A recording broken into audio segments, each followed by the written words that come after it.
Dios les bendiga, soy el pastor Gilberto Gutiérrez de la Iglesia Bautista Ore de México DF. Me da mucho gusto saludarles en este jueves 23 de febrero 2017.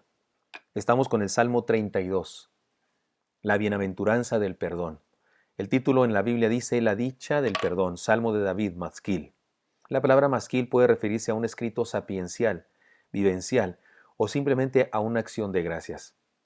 Algunos creen que David escribió este salmo después de haber sido confrontado por Natán el profeta respecto a su pecado.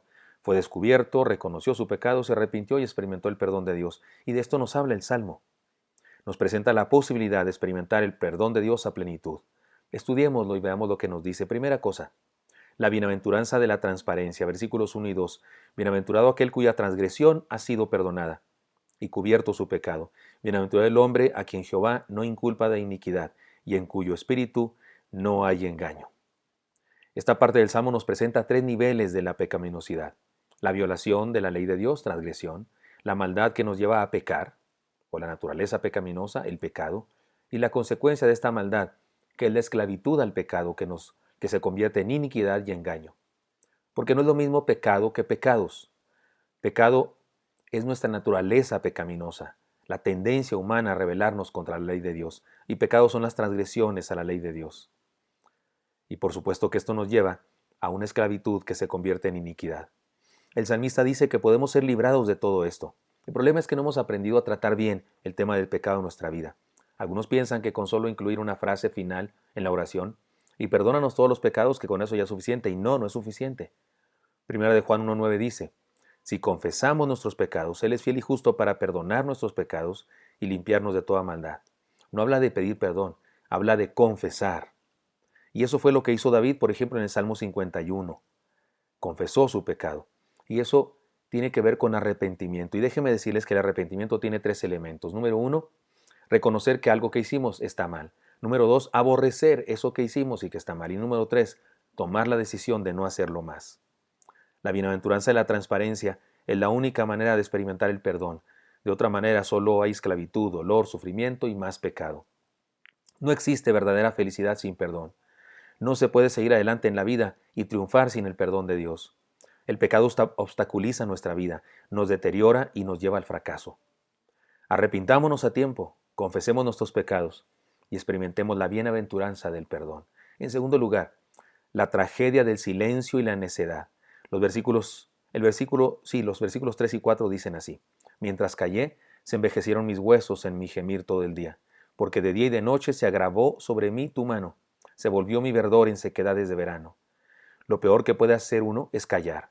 Hay que hablar con Dios. Si confesamos, así dice 1 Juan 1.9, no se puede experimentar el perdón de Dios guardando silencio. Recordemos que es David hablando o cantando en este salmo. Es el rey, tiene todo, es rico, tiene poder, súbditos, prestigio. Sin embargo, se reconoce enfermo, avejentado, humillado bajo el poder de Dios y en sequía espiritual. Es una necedad no confesar nuestro pecado. Insisto, se trata de confesar, no solo de decir, si acaso te ofendí, perdón. No, la confesión puede ser una señal de no arrepentimiento. Perdón, la no confesión puede ser una señal de no arrepentimiento. Si callamos, en lugar de confesar, impedimos la obra de Dios en nuestra vida. Impedimos el ser perdonados y eso nos destruye poco a poco. No seamos necios, acerquémonos a Dios en arrepentimiento y experimentemos la bienaventuranza del perdón. En tercer lugar, la sencillez de la confesión. Mi pecado te declaré, dice el versículo 5, y no encubrí mi iniquidad.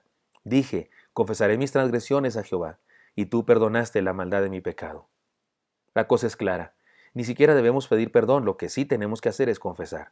No es tan difícil, es bastante sencillo reconocer, pero no con justificaciones, sino con sinceridad. No digamos, bueno, sí, cometí ese pecado, pero lo que pasa es que la otra persona me provocó. No, eso no vale de nada.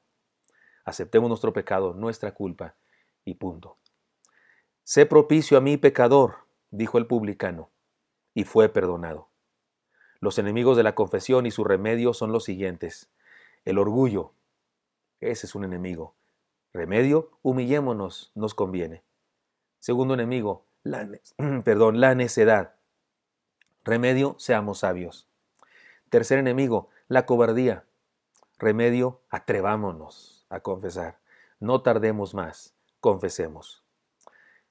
Cuarta enseñanza, la dicha de la paz con Dios. Versículo 6 hasta el versículo 7. Por esto orará a ti todo santo en el tiempo en que puedas ser hallado. Ciertamente en la inundación de muchas aguas no llegarán estas a él. Tú eres mi refugio, me guardarás de la angustia, con cánticos de liberación me rodearás.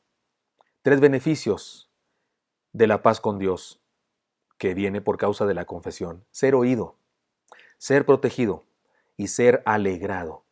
No hay gozo más grande que ser escuchado por Dios. De hecho, a eso se reduce toda crisis humana. ¿Hay alguien que nos escucha cuando oramos? Esa es la pregunta básica. Si la respuesta es no, no hay nadie que nos escuche cuando oramos, entonces estamos perdidos. Definitivamente los más desdichados del universo. Pero si la respuesta es sí, si hay alguien que nos escucha, entonces ya estamos del otro lado, somos salvos. Y quinta enseñanza, la alegría de la obediencia. Versículo 8 al 9. Te haré entender y te enseñaré el camino en que debes andar. Sobre ti fijaré mis ojos. No seas como el caballo o como el mulo sin entendimiento que han de ser sujetados con cabestro y con freno, porque si no, no se acercan a ti. Ahora es Dios hablando al ser humano. Se trata de una lección de vida indispensable. Cuidado con las necedades, es la lección. O tal vez es Dios que le dice al salmista: la próxima vez no tardes tanto en confesar.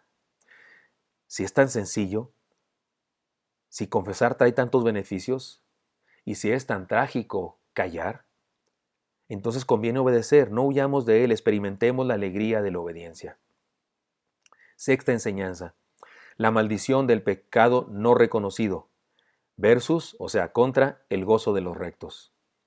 Dicen los versículos finales: muchos dolores habrá para el impío, mas el que espera en Jehová le rodea la misericordia. Alegraos en Jehová y gozaos justos, y cantad con júbilo todos vosotros los rectos de corazón. El formato de proverbio de este pasaje es un formato tipo proverbio que nos ayuda a entender la gran diferencia entre dos clases de seres humanos. Dos clases en relación al pecado.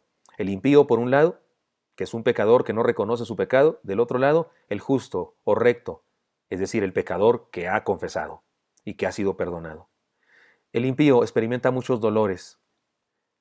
El justo o el perdonado experimenta la misericordia. El que no ha sido perdonado experimenta tristeza, vergüenza y muerte. El que ya confesó, ya ha sido perdonado, experimenta alegría, gozo y felicidad. Vivamos la alegría de esperar en Dios y no la maldición de la necedad. ¿Recuerdan esta historia? Se las voy a contar una vez más, la historia de Luisito. Él y su hermana fueron de visita al rancho de sus abuelos. Les encantaba ver los animales, comer frutos recién cortados y escuchar los cuentos de los lindos abuelitos. Lo único que no les gustaba mucho es que los abuelos les enseñaban a trabajar en las labores del campo, pero igual les gustaba visitarles. Luisito trae una resortera y trata de matar algunos pajaritos o lagartijas, pero no tiene puntería, y regresa frustrado de su aventura de cazador.